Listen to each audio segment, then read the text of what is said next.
that's okay.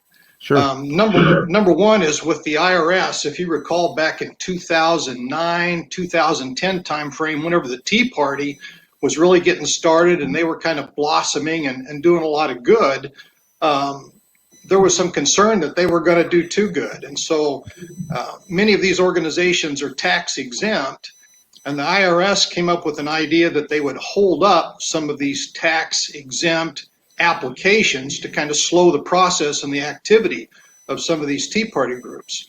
Others were audited, perhaps unnecessarily, to just tie up their time and their money and their resources. Subsequently, many of these Tea Party groups sued the federal government, and in 2018, there was a court settlement where the IRS paid out $3.5 million in taxpayer money, which gives some credence to the fact that what they were doing was in fact wrong. So that's just one example. And then, of course, probably the most famous example is the targeting of people involved with the Trump presidential campaign that happened just recently. There was some research that was done by the Democratic National Committee, which ended up producing a dossier which was manufactured by a Christopher Steele, a former British intelligence officer. None of the information that came up regarding President Trump and the people that worked with him was ever really vetted. They just kind of took the information, and a lot of it was salacious and kind of, made him appear in kind of a rough light, and they decided that they wanted to make use of that.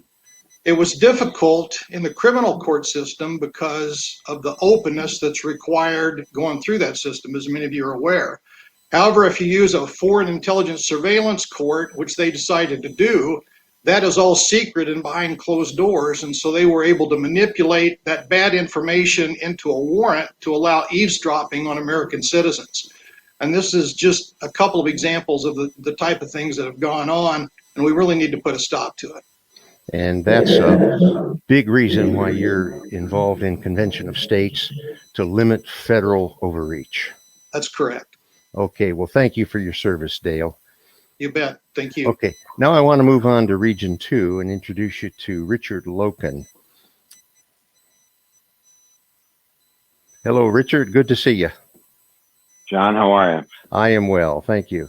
So tell me, what is it that you see in your everyday experience that calls you to being involved with Convention of States as a region captain?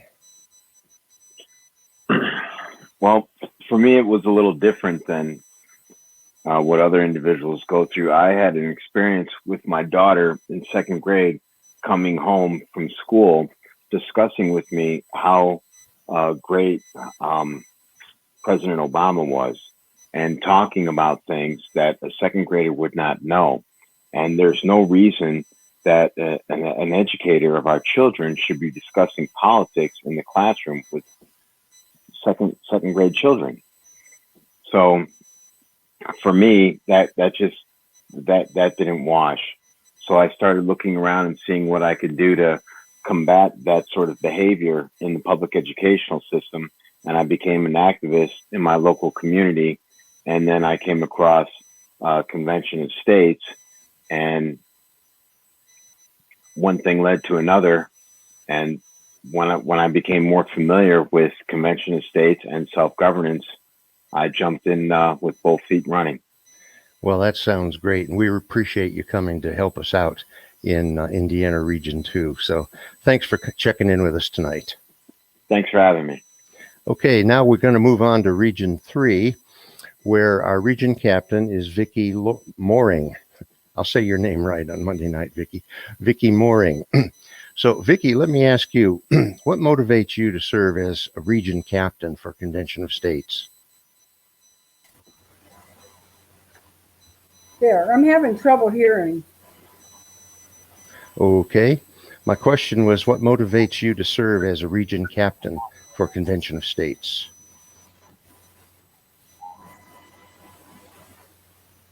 My biggest motivation is how government has removed God from our nation.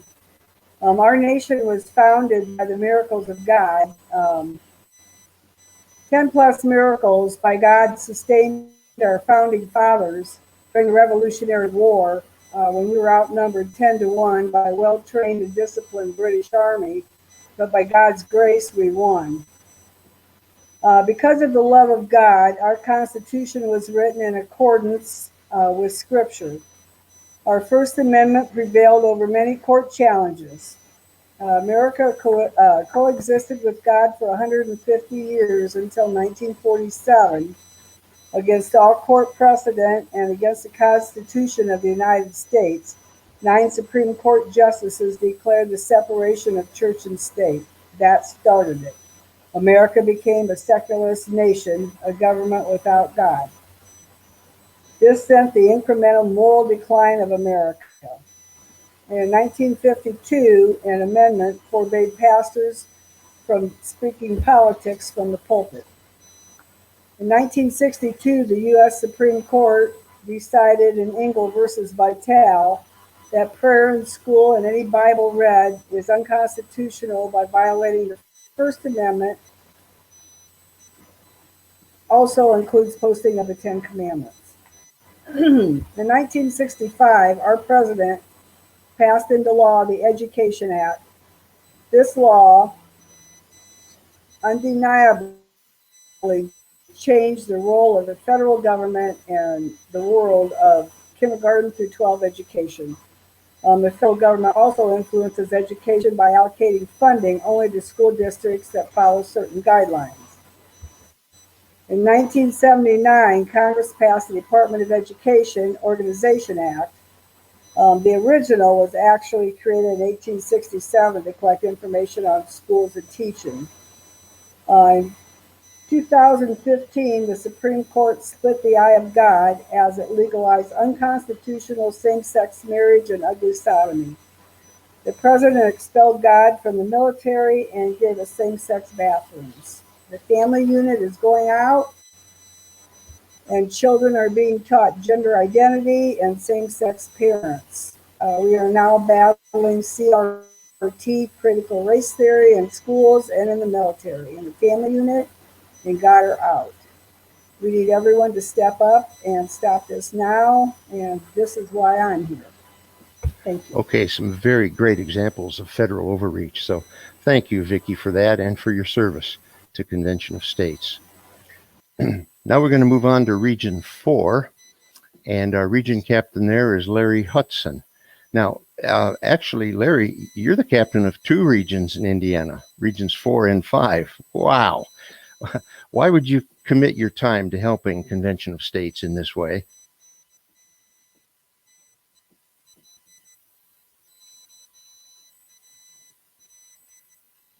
Larry, I can't hear you. Make sure that your microphone isn't muted, okay? Sorry about that. Thank you. I hear you now. I do this because I want to, and I feel a responsibility to.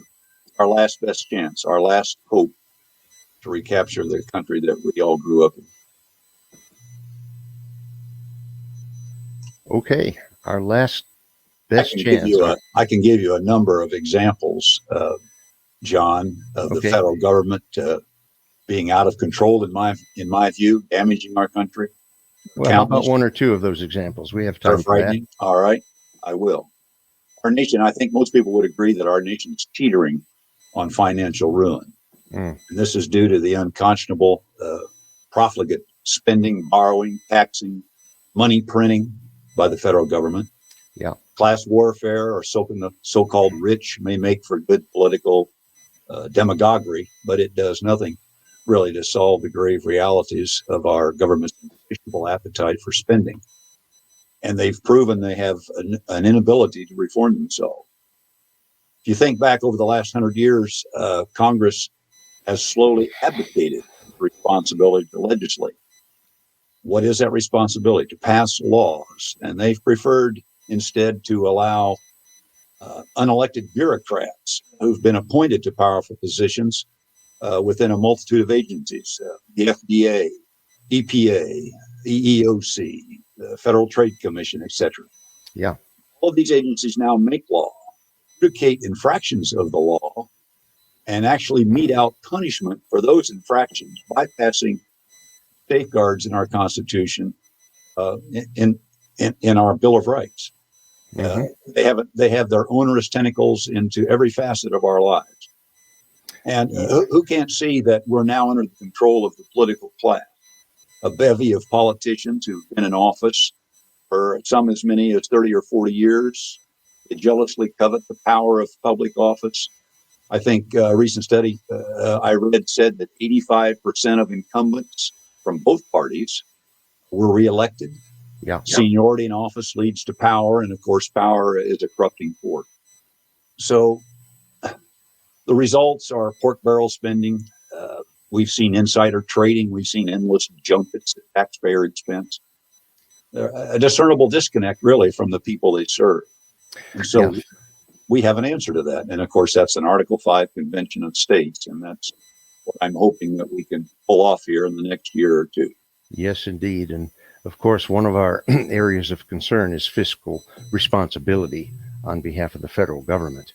And it has just completely run amok. So thanks, Larry, for explaining your motivation and for coming to talk to us tonight. So we're going to move on to another guy who's region captain in 2 regions. His name is Thomas Shultz. And Thomas, you're also you're serving in 2 regions, number 6 and number 9. So tell our viewers what's happening in our country that makes you want to serve as a volunteer for Convention of States. Thanks, John.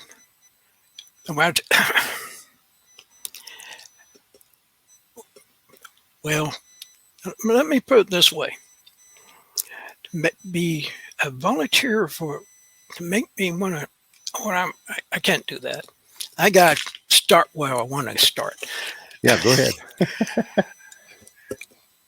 A long time ago, this is how it's built up over history, but I'm not that far back. But hey, we're going to go to 1900s. We're starting in the 1900s and we're going to come forward. Okay. Everybody must realize that history tends to repeat itself, and it's repeating itself quicker. What's happening back in the 1900s and 30s is starting to happen again. Now, I'll get into that right now. Back in the 1930s, we had what we would call the Communist Party. In fact, the Soviet Union was sending communists over to the United States to educate the, I don't know how to say that word. Okay, I will use that one. African Americans. Okay. All right. That led up to some unrest, but there was a book written by a young man named Manning Johnson who explained the whole thing. Mm-hmm. It's called Color, Communism, and Common Sense. Now, if you read that book, you'll see everything going on in the last 20 years. And you will see it. Okay, so that is one of the reasons why I have to say is that I saw stuff happening. Not 100 years ago, but I saw stuff happening, and I got upset. Sure. Hey, and I was a Democrat. So that's what led me to Convention of States. What was it, back in 2013? Okay. And, I'm glad you mentioned what your political affiliation was, because this is not a partisan organization. We have Republicans, Democrats, independents, people from all over the political spectrum who support us because they've seen how the federal government has just gotten out of control with spending and federal overreach and so on. Okay, so thanks a lot, Thomas. We do appreciate you coming in tonight and talking to us. Okay. Okay, now we'll go over to Region 7, and the region captain there is Vicki Fischer. And so there you are, Vicki. Welcome to our roundtable.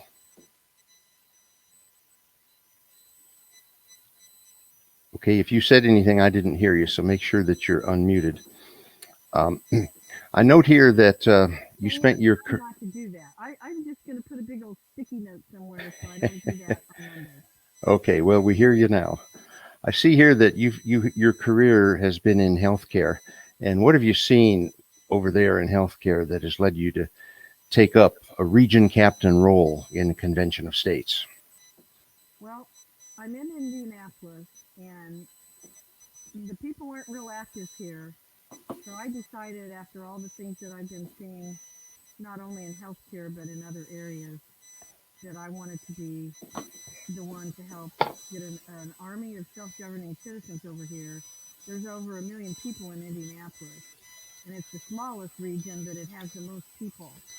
So, we need to get it together over here and start self-governing. And, the Convention of States is the best way to do that, because they have the intention of using the Constitution to save the Constitution.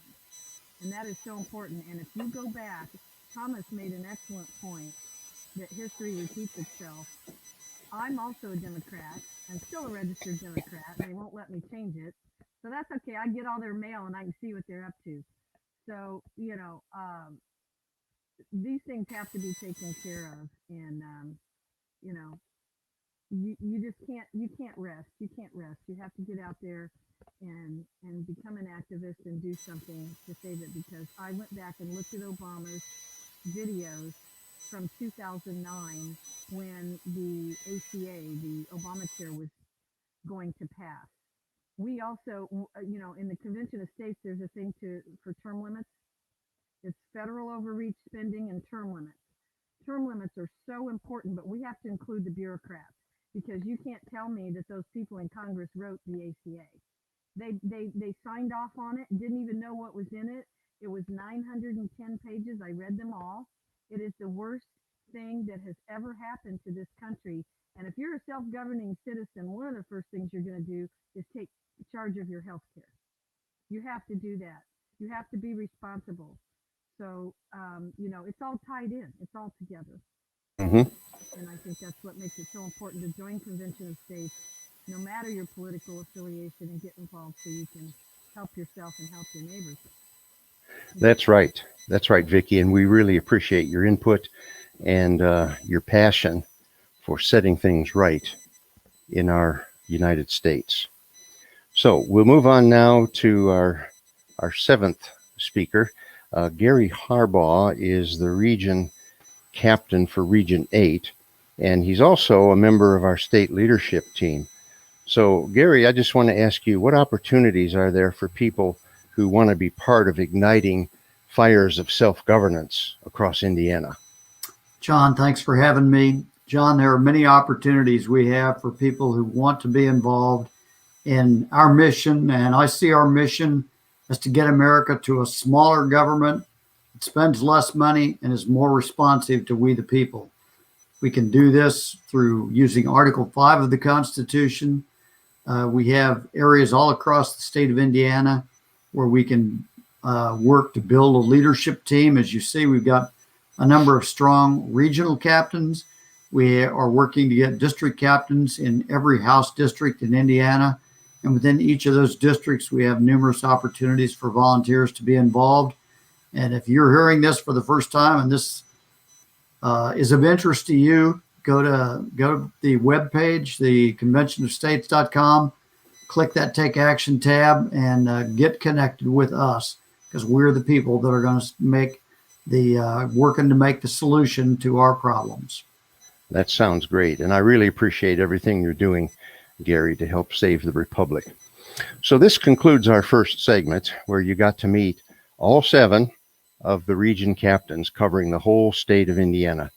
And now we're going to move into the second segment, which is our education segment. And here we're not talking about K through 12 education or even higher education. We're going to be talking about educational resources that are available for you, the listener, to get involved in this great movement to save the Constitution by using the Constitution.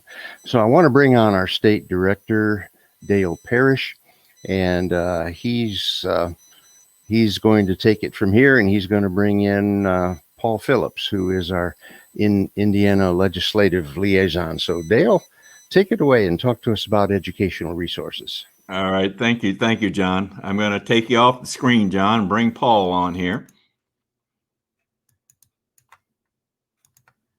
Hi, Paul. Hey, Dale. How you doing? Yeah. Paul and I are going to talk to you this evening about the educational resources that we have available to us here in the state of Indiana. And I think you're going to be surprised really at the number of resources that we have available to us. It's quite extensive, but we're going to go through these briefly just to give you an idea of the resources that are available. And then we're going to focus on one particular resource tonight and give you a little bit more information about that particular resource. Now, our plan is on future roundtable meetings, we will once again review the resources that we have, and then we'll select another particular resource to focus on for that evening. So we'll get started and kind of go through the various resources that we have available to us here in the state of Indiana. Now, the premier resource in our educational and our group of educational resources that we have available to us is what we call COS University, Convention of States University. This happens to be the resource that we're going to focus on this evening, and Paul's going to give you some more information on this particular resource a little bit later. But I just wanted to mention that this is one of our main resources, our educational resources here in the state of Indiana, and really our premier resource, I should say.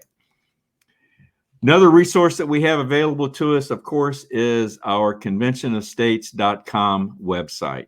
And this is you'll hear us make reference to this website frequently.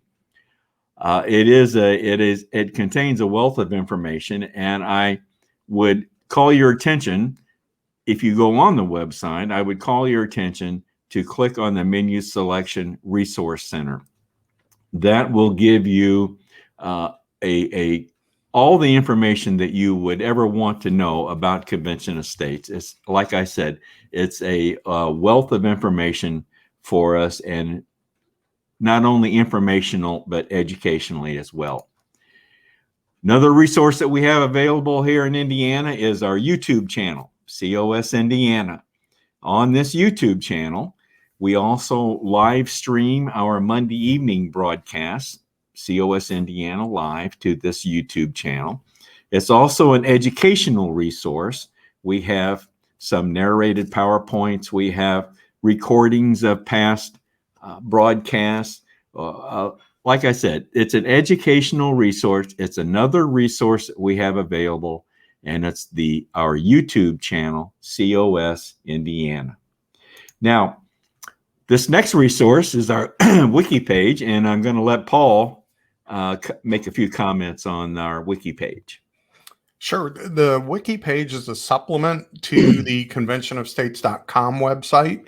And as the name implies, it's a place to get quick information or to look things up very quickly. It's organized very logically, put together by one of our great information analysts, volunteers, Jerry Rowe. And I'd encourage you to check it out. It's pretty simple, and just click around on it and you'll be amazed what you can learn. All right. Thank you, Paul. Paul, tell us about our Constitution coaches.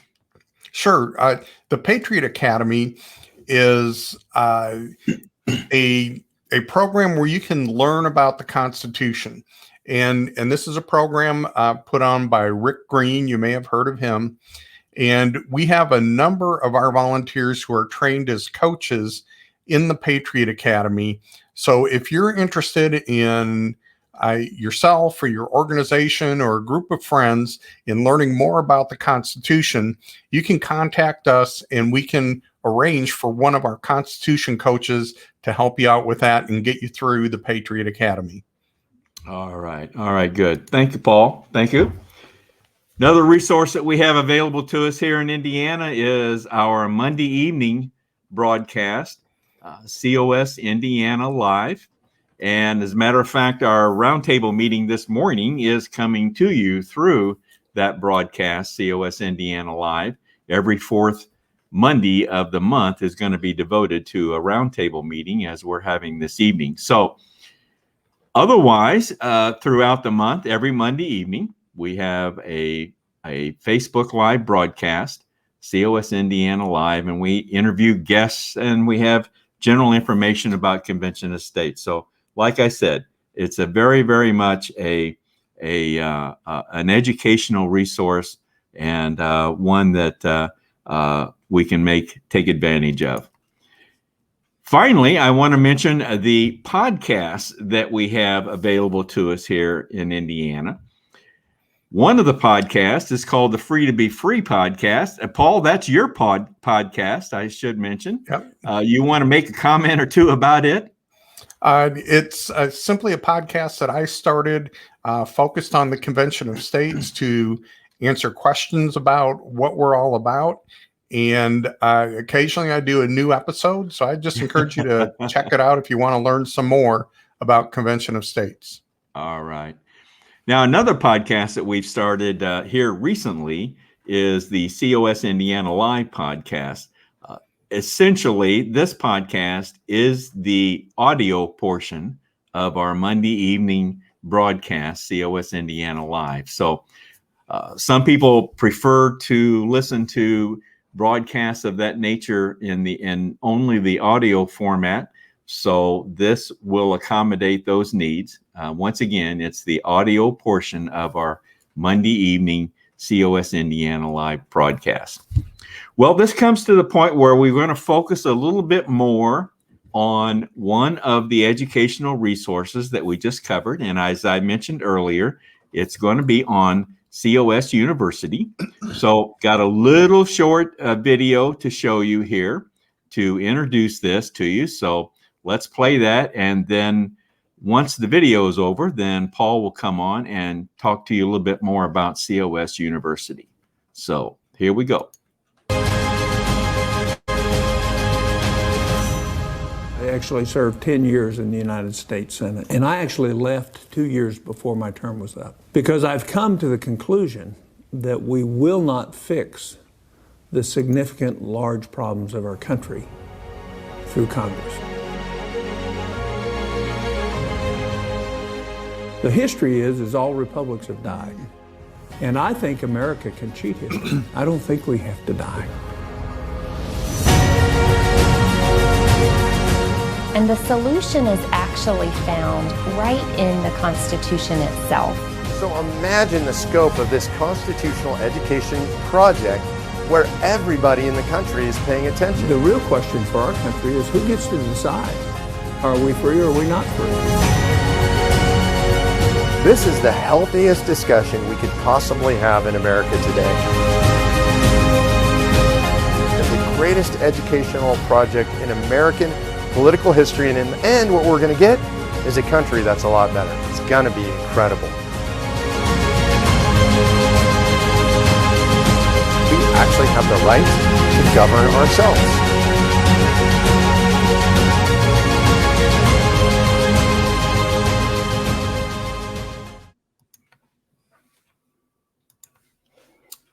All right.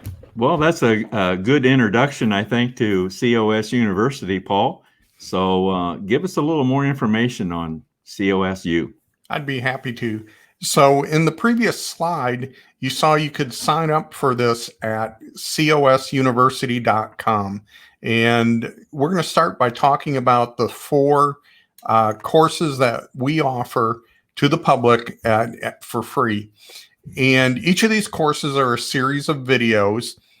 And each course in duration is less than an hour to get through all of the videos in each of the courses we have listed here. COS 100 is, as it says, an introduction.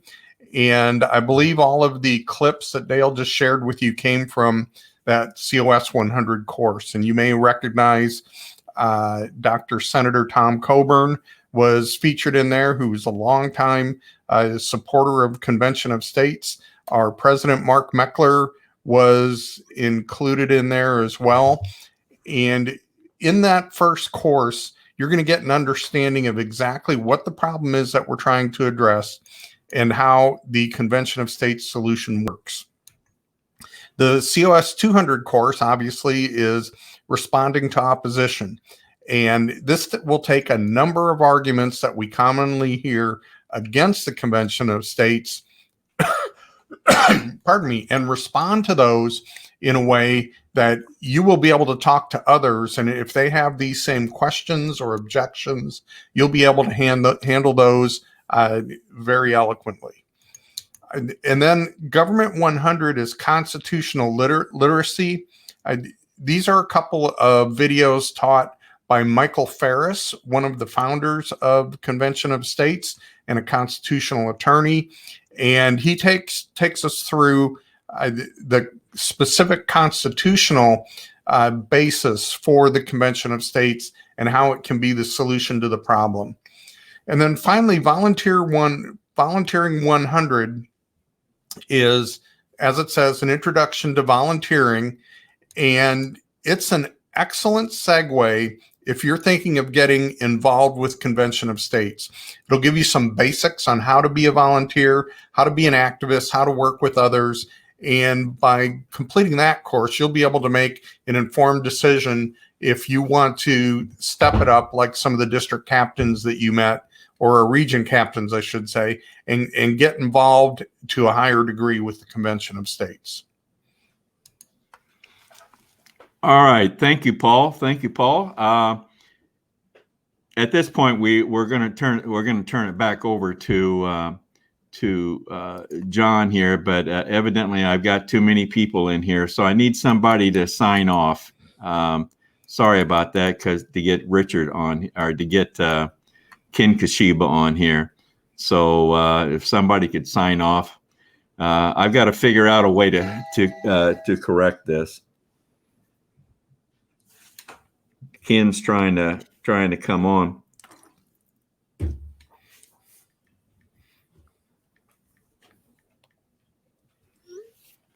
And I got to keep this in mind when, okay, there's Ken. Okay. All right. So at this point in time, thanks, Paul. And that'll be a wrap for our educational resources here in Indiana. And at this point in time, we will bring John back on and turn it back over to John. So John, come on in. And Paul and I will sign off here and turn it over to you. Okay, that was great, guys. Thanks a lot for that presentation. And I want to really strongly encourage our viewers to check out those courses on COS University. Those are great courses, and they're absolutely free. So as we move into our third segment, I'm going to bring on the members of our state leadership team. And there's Gary Harbaugh. Okay. Dale, just bring them up as fast as you can. Okay. Click, click, click, click.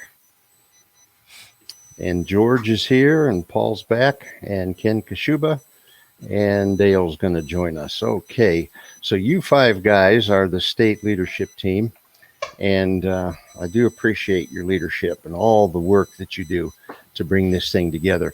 This segment is called I Want to Know, because there are just a lot of questions out there that people have about Convention of States.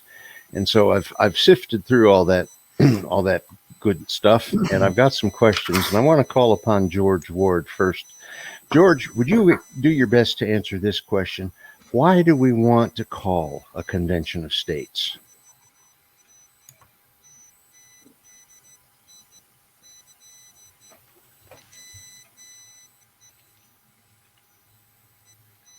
George, you might be muted. I see your lips moving, but I don't hear anything.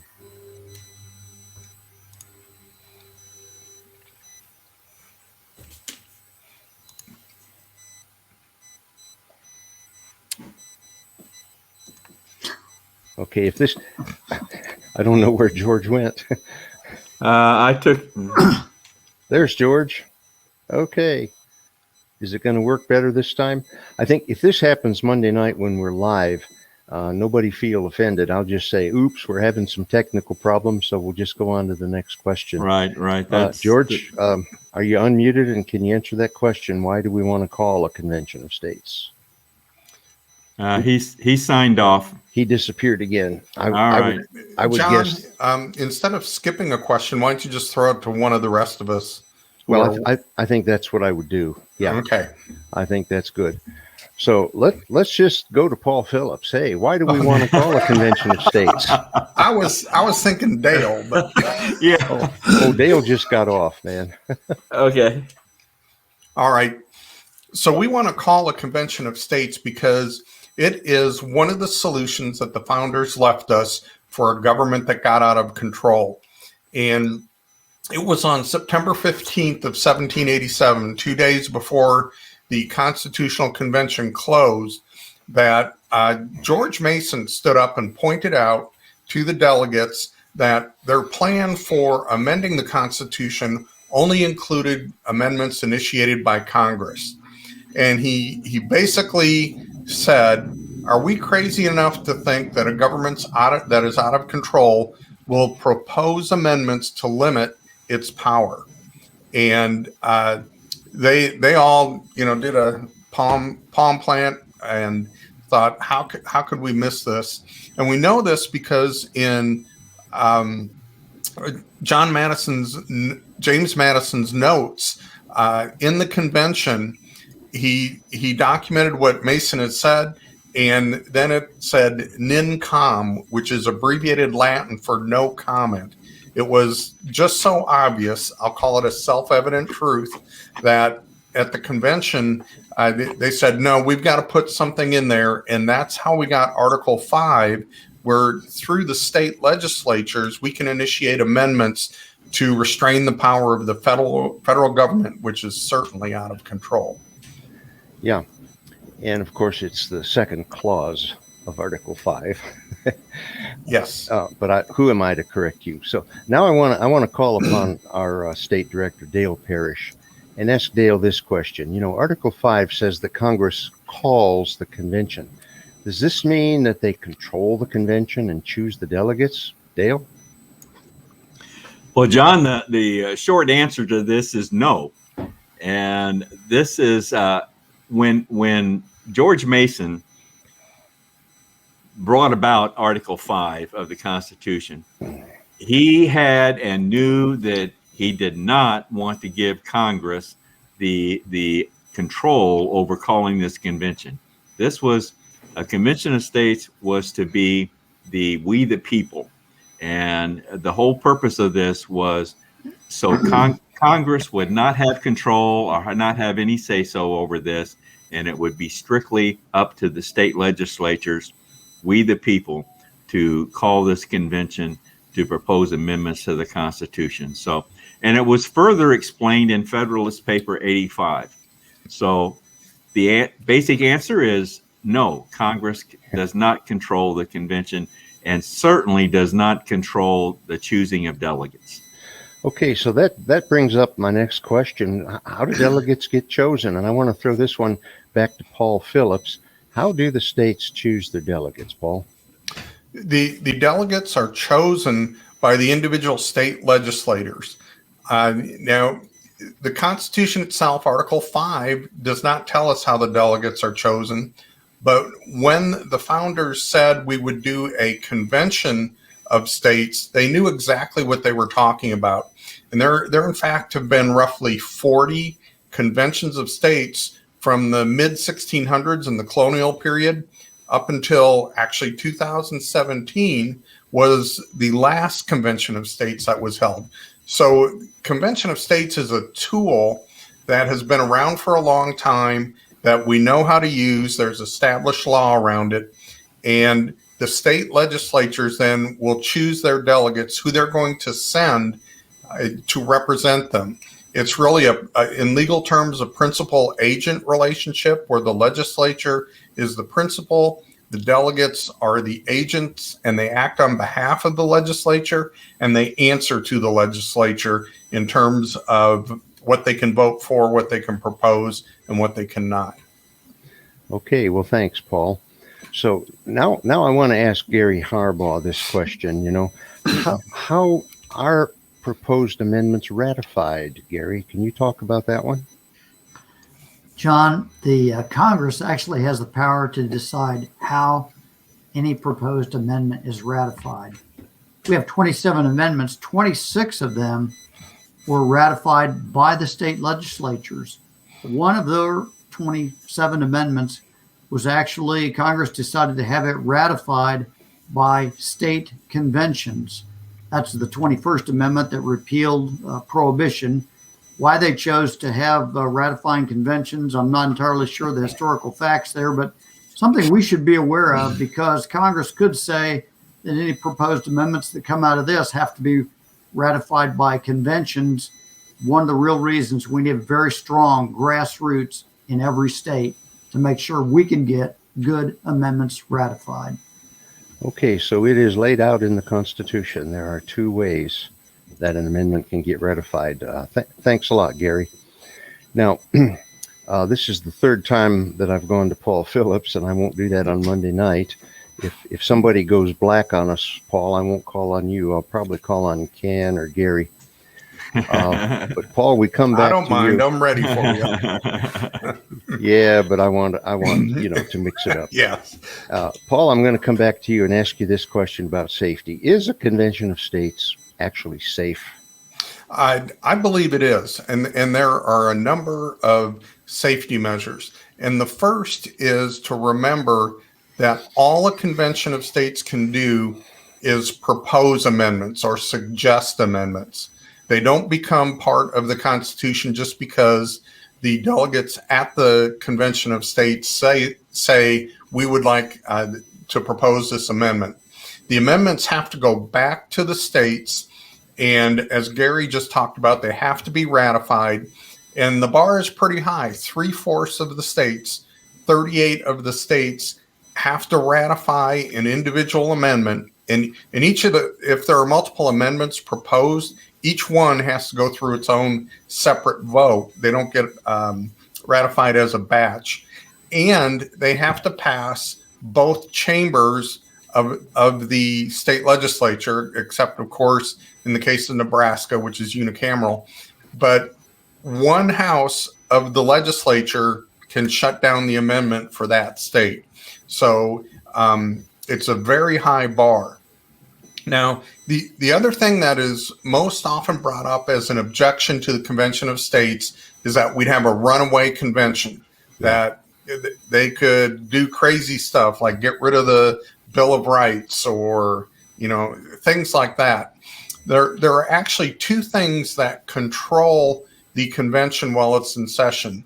One is something named the call, which is the purpose for the convention, the topic or subject matter area they can discuss. And then the other controls the individual delegates, and that's their commission. So when you hear that the convention could be a runaway, it means they would deviate either from the call or their commissions. And most often the Constitutional Convention is falsely pointed to as an example of a convention that ran away from its call. And that myth starts with a bad assumption.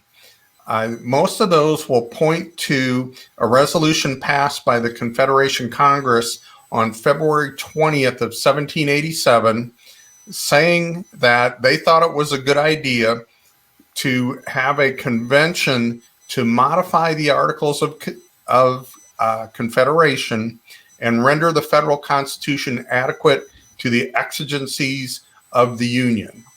So that false call is what is often held up as the argument for them running away and not restricting their work to simply modifying the Articles of Confederation. There are two problems with that. Number one is the Articles of Confederation do not grant the power to Congress to call a convention. So they would not have been authorized to call the convention. But it's only a state that can call a convention of states, propose a reason to meet. On February 20th of 1787, when the Confederation Congress made that proposal, the problem is there were 7 of the states or colonies at that time that already had proposed the Constitutional Convention to meet in May of 1787, and 7 of those states have already chosen their commissioners and gave them a commission. So how is it possible that February resolution from the Confederation Congress could have been the call when 7 states were already in? So, and the call was actually made by Virginia on November 23rd of 1786. And the call was to render the federal constitution adequate to the exigencies of the Union. So it did not have that language that the Confederation Congress inserted that said they could only modify the Articles of Confederation. And those 7 states, which already selected and instructed their commissioners, followed that exact same language. Then Congress came along basically with their endorsement of a convention, but they tried to put that extra restraint on it. Then New York and Massachusetts selected their commissioners, and they gave them a commission that included you can only modify the Articles of Confederation. And then after those 2, 3 other states came along and they went back to the original language. So as I started this, the call places restrictions and then the commission does. So only New York and Massachusetts were restricted to modifying the Articles of Confederation, which explains why their delegates went home. And with the exception of Alexander Hamilton, who stuck around, but since his other delegates went home, their commission said all the delegates had to be there to vote. So Alexander Hamilton gave lots of input, but he never participated in a vote, being faithful to the commission that he had. So long-winded answer, but that's why we can't have a runaway convention, because of the 40 or so conventions we've had, 0 have run away. Wow. That's quite a powerful history lesson. Paul, thanks a lot for explaining that to us. I want to bring Ken Kashuba on the screen now. Ken is our state communications director, and he's been sitting there silent this whole time. But Ken, I want to ask you this next question. Where does Convention of States stand regarding issues such as critical race theory? Well, John, that's certainly one of the hot topics that we are noticing across our country today, isn't it? Yeah. It's one of those that among other issues or hot topics that people are discussing today is covered by the Convention of States in one of the main areas that we are looking to fix with Article 5, and that would be federal overreach. When you look at the Constitution's preamble, it says the federal government was established and the Constitution was adopted to form a more perfect union, establish justice, ensure domestic tranquility, provide for the common defense, and promote the general welfare and secure the blessings of liberty to ourselves and our posterity. Nowhere in there does it say anything about the development of certain bureaucracies that have been established by our federal government over the years, such as the Department of Education. Many people don't realize the power that bureaucracy carries by the just pure amount of money that it issues and to the states. That list of prerogatives for the federal government is the list that was designed to keep the federal government in check with what they're supposed to be doing. The 10th Amendment states that all prerogatives not explicitly given to the federal government or explicitly prohibited of the states are reserved to the states or to the people. That's the citizens. That's me and you. That's we, the people. Yeah. So when it comes to things like critical race theory and some of the other areas, even our health, we're seeing many questions regarding do we have the right to choose medicines? Do we have the right to accept or reject things that are being put out there for us to put into our bodies? These are all things that the federal government was never given the power to do. So, in short, basically, federal overreach is explained pretty easily right there by talking about things that the government's involved in that they should never be involved in, and really we are looking to get the power back to the states where it belongs, because you and I know our local schools and our local conditions better than the federal government, and therefore that's where we need to be plugged into, and that's where the power needs to come from. So I hope that helps answer the question about critical race theory. I think it really does. And a lot of this federal overreach seems to come from a misinterpretation in Congress of the General Welfare Clause and the Commerce Clause. And they sneak a lot of this bureaucracy and rule making in under those two excuses. And in the Convention of States, we want to propose some amendments to limit federal overreach, stop federal overreach. So I've got one last question here. We've got time for one more. And here I'm going to ask, again, our State Director, Dale Parrish, to tell us what is, it says why is, but it needs to say what is self-governance. And why is it so? I see the whole question now. Why is it so important? Okay, that's not the question I had in my notes. So go for it, Dale. All right, John. We understand. Self-governance is a basic tenet in Convention of States, and as a matter of fact, Article 5 is all about self-governance. Quite honestly, it's we the people. And self-governance is so important. It's all about getting involved and getting yourself involved in your at whatever level you might be interested in or have a particular need to get involved. Be it at the federal level, the state level, county, city, community. It's just so important that people get involved, and that's what Convention of States is all about, is we the people getting involved to make changes to our government and the way we are governed. So self-governance goes hand in hand with the mission of Convention of States, and it's all about getting involved. So that's why it's so important. All right. Thanks a lot, Dale. That's a great answer. So that's a wrap on our third segment, the I Want to Know segment. That's all the questions we have time for. So I want to move to our closing now and tell you that if you have not yet joined Convention of States, please do so right now.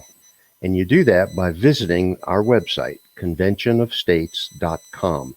Real easy to find, conventionofstates.com. And there you can sign our petition.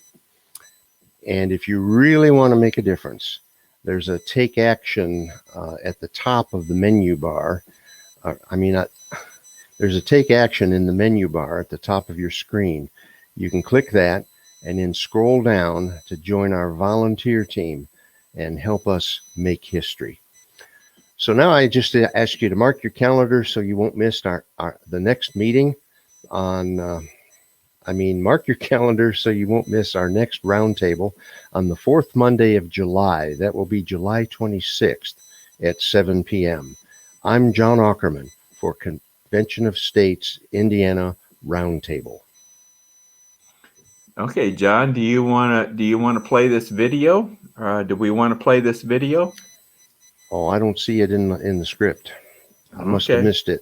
When are you supposed to play a video? Well, it was about. Let me play it real quick here, and you tell me whether you want to include it or not. Okay. Well, yeah. I just don't know where, and it wasn't written down here. Future of the country. What's this country going to look like? And we intend to win this war. The person who decides what we're fighting about is the person who wins the fight. There is a war going on which we must define correctly between people who believe that those in Washington, D.C. should decide for all of us and people who believe we should decide.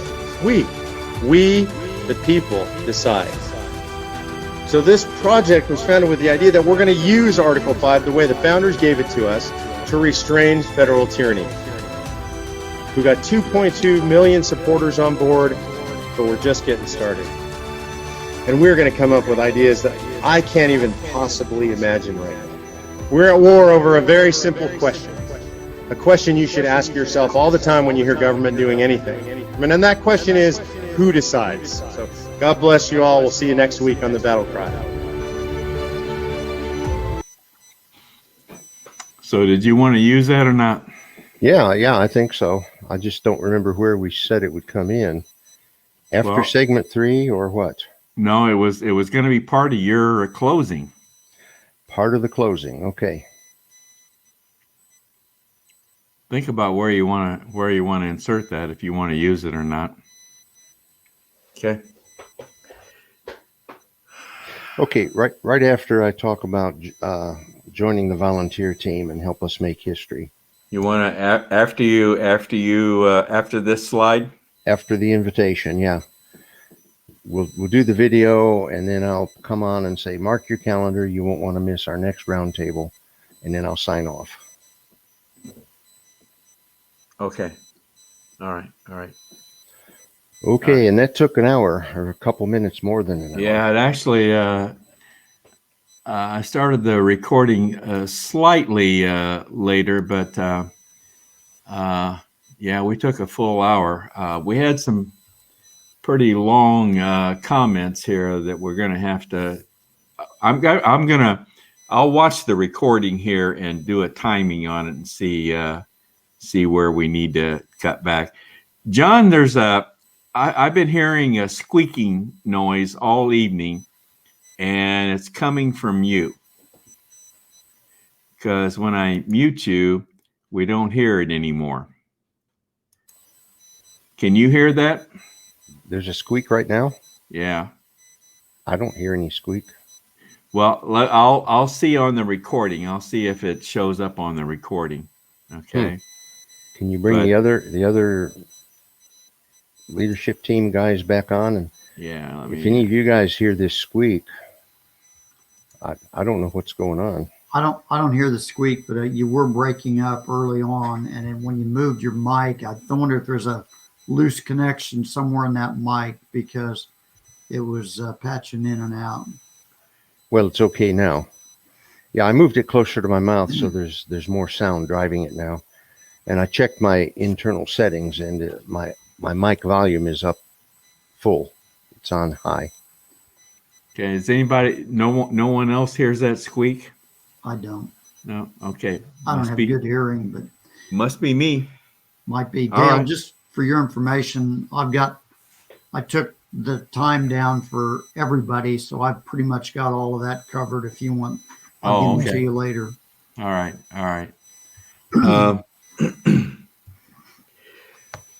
Yeah, I'm sorry about this limited number of people in the studio. I was under the impression I could have as many as I wanted in the lobby, but only 10 on the screen at one time. But evidently, I'm also limited to 10 in the lobby.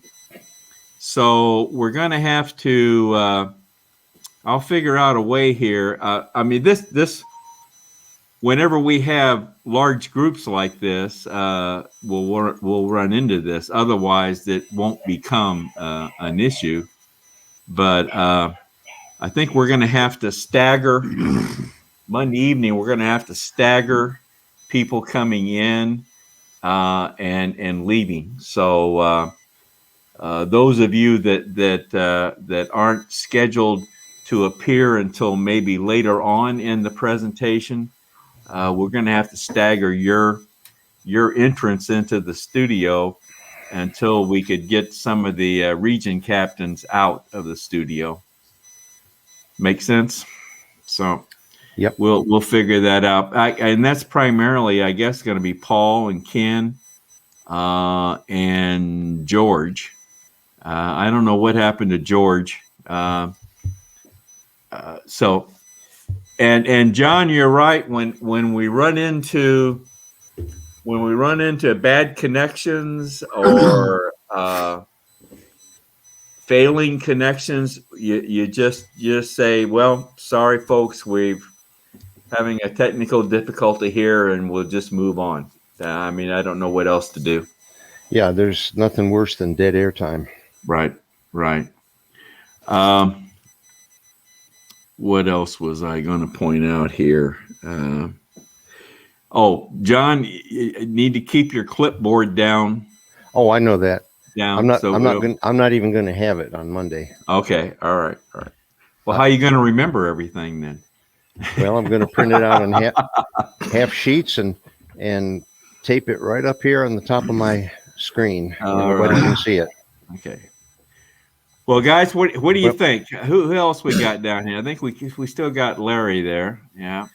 Yeah, Dale, the first, biggest, maybe the only thing I noticed is when the region captains are speaking, I think you should make me smaller and make them bigger, just like you do when the leadership team is on. Okay. Make you smaller and them bigger. Yep. I don't know if I've got a... I'll have to experiment with that. Okay. Okay. Hang on. We'll experiment with that here in just a second here, just a minute or two. Anybody else got any feedback? Well, you guys don't hear that squeaking noise? You don't hear that? I hear it now. Yeah. It sounds like it's coming from somebody's microphone. Okay. I think it's your microphone, Dale. Now do you hear it? It's when you're speaking. It's when I'm speaking? Yep. Huh. I'm getting a hum like you've got some kind of feedback or a connection that's loose or something on your mic. Are you wearing headphones? Yeah, I am. That's Do you crazy. still have sound coming out of your speakers? There's a definite hum along with the squeak. Yeah. Say something. Hello. Do you have sound coming out of your speakers? No. It's gone now. Then how did you hear me? Well, I can hear you through the headphones. They must be up pretty loud. Whatever you just did.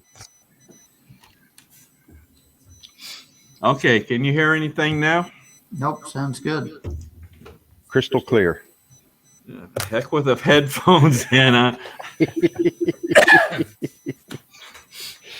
I'll tell you, my coach pounded that into me about using these headphones, and here it's causing this problem. Okay. There is a little bit of a hum. Yeah. And you can turn your volume down so it's less likely to pick that up. Is that any better?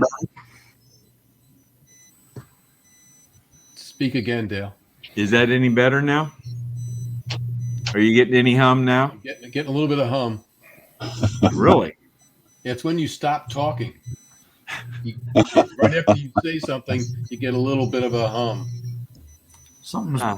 That mic might have a loose connection or something. It's not.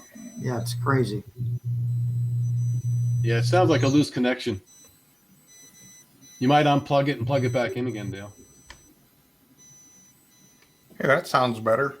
Yeah, great sound. Looks better too. You guys, now if he can hear that, we're in trouble. Ooh, there you go. We made him mad. Man, he was running the show. What's going to happen now? I've got a couple of comments, if I could, suggestions, I guess. Sure. That at the very beginning, there's a countdown. I think it starts around 24 or 5 seconds. Would we make that 10? That's an awful long countdown, I think. Yeah, that's a question for Dale. Because he's the one who does that, and I don't know if he has. If it's Options a to wait, setting I he can think. adjust, I'm sure he can adjust it, but it would have to be a setting. Okay, he's back, guys. Stop talking about him. Hi, Dale. Hi. You got real pink. I can't modify that count. Do you want me to eliminate that countdown? I could just I eliminate it. would. I don't see what good it does. Yeah, Okay. I don't either. It's just too long, I think. Maybe a 3, 2, 1. Yeah. Well, we've kind of boy, my camera now I look funny. Now I got You got real pink. You sit in the sun too long today, Dale? Is the hum gone? Try speaking again. I don't hear it now. Has the hum disappeared? No, Not totally. it's still there. It's there when you talk now. Well, there it is. Oh man, I don't know what. Maybe reboot the computer. Maybe it's one of the others of us when Dale talks. We ought to each mute one at a time. Okay, I'll go first. Okay, say something, Dale. Okay, is that any better? Can you still hear it? It's gone. It was John. Okay, I'm unmuted. Did the hum come back? Talk, Now, Dale. Can you hear it now? Yep. So it's John, huh? But it only happens with Dale's voice. Yeah, that's weird. That is weird. Let me mute myself again. All right. So now John has muted himself, and here I'm talking. And can you hear any kind of a hum or anything? It's back again. I do. Let me try muting myself now and see what happens. Now can you hear any kind of a hum? Now that Gary, you can. Yep. I'll go next. I don't know. I think It's gone. It's gone now. Gone. Mm-hmm. Okay. John, you unmute. Now is it gone? Is Okay, it still gone? I'm unmuted, and when Gary went on mute, I did hear a faint hum, and it went away. Okay, now can you hear anything? Is there any kind of hum now? No. Nope. So it could be Larry then, huh? How about Larry? If you unmute now. Okay, Yep. now can you hear a hum? Is there any kind of a hum now? Yeah. Yep.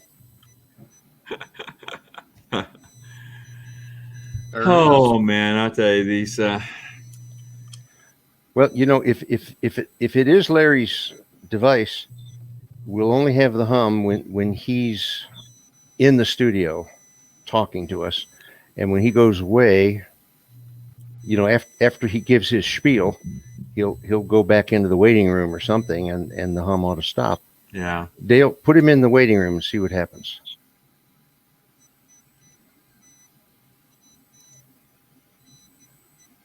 Okay, now can you hear any kind of hum or anything?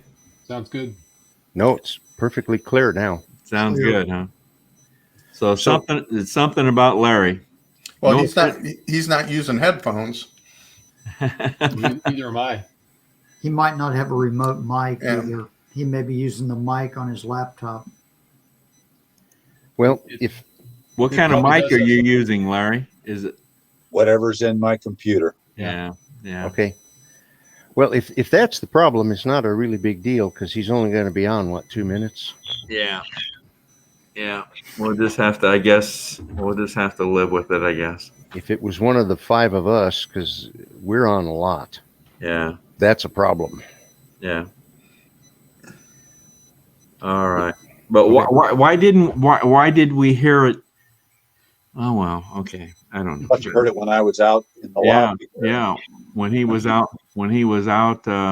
before, when he was in the lobby. It's probably I got don't. something to do with the lag time of his voice coming over the computer. I don't know. That's all I can think of is that it's there's some kind of a feedback that it's picking up from the going through the laptop, and it's probably just something to do with this amount of time back and forth. It could be anything. Yeah, who knows? Larry, do you have a smartphone or a tablet or anything besides your computer you could connect with? No. Okay. I'll be. All I have is a dumb phone. Okay, hold on, guys. I want to test something here.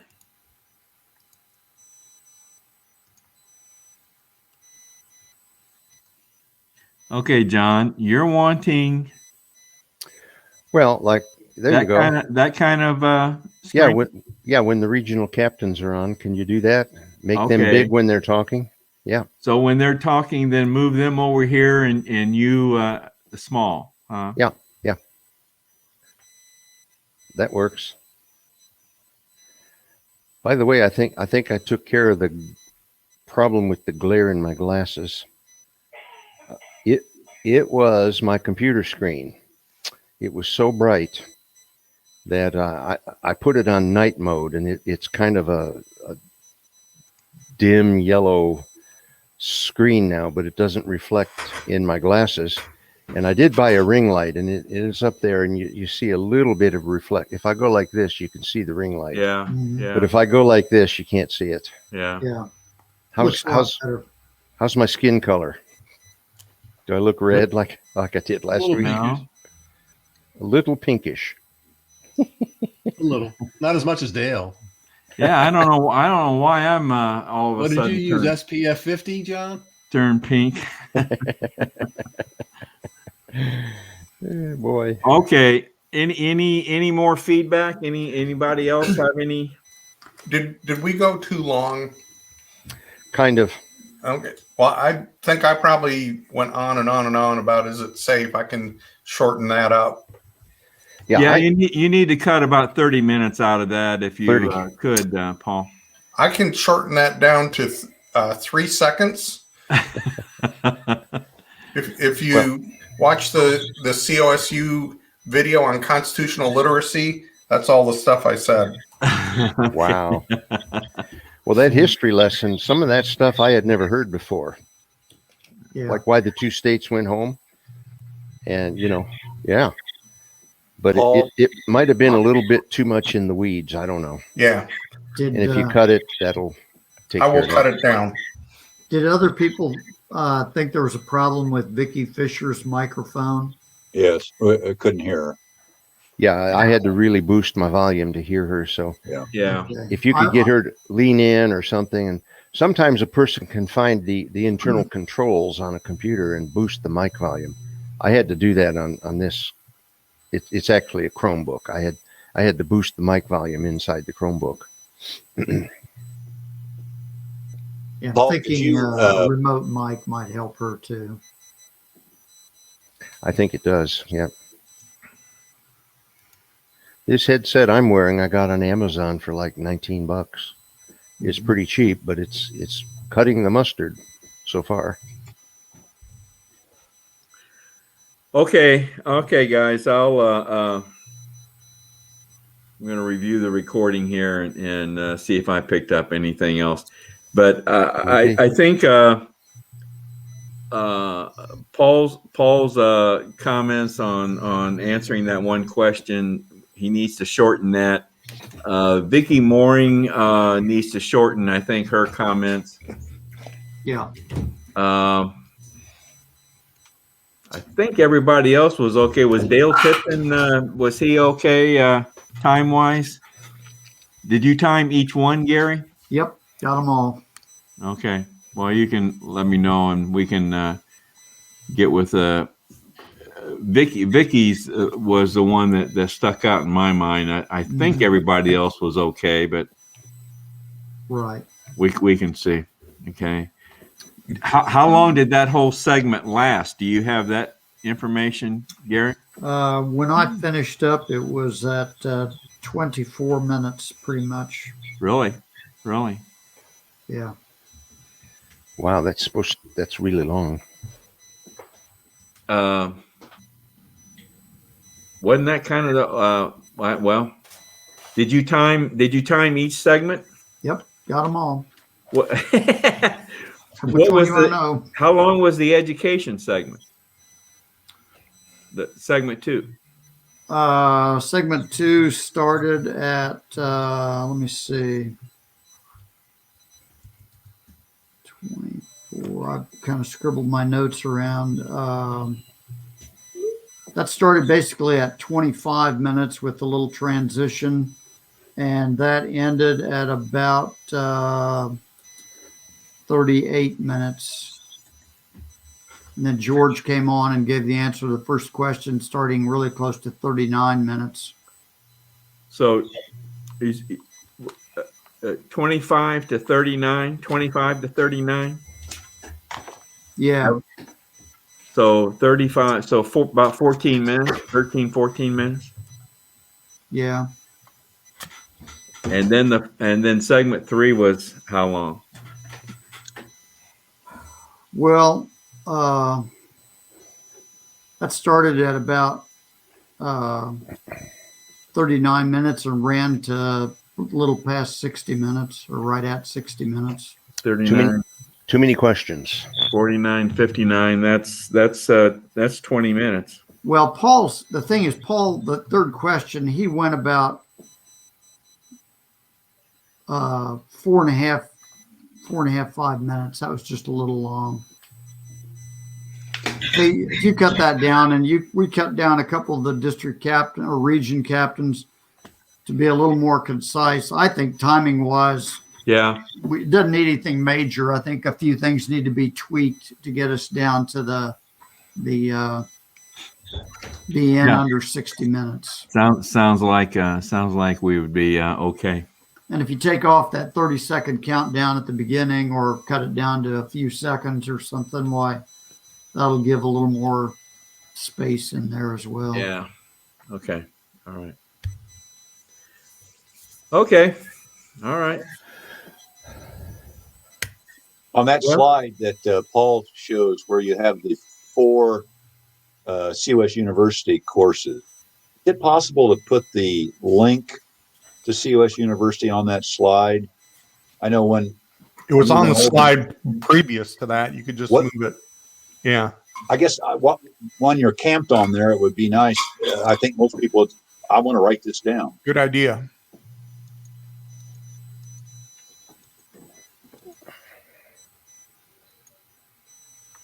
Where do we have that? Do I have that link? Where do I have that link?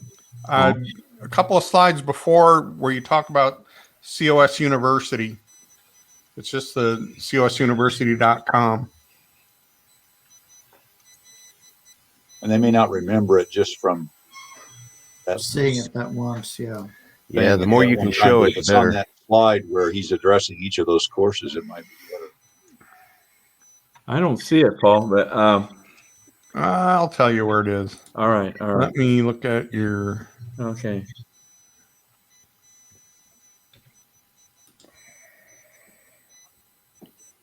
You could have it both. It's on your. You got the wiki and. Oh, maybe I was thinking of the wiki thing. I got conventionofstates.com. So what should I put? Do you have the link, or conventionofstatesuniversity.com or cosuniversity.com? I think you said it in your dialogue. I think you mentioned it. Just never saw it written down.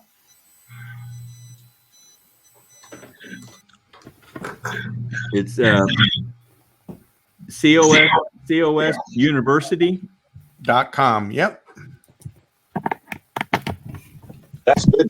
You don't have to go on to COS to conventionofstates.com and sign in. Yeah. I thought I remembered a slide that showed it, but it's not in the sample you sent me. But I think you modified it since then.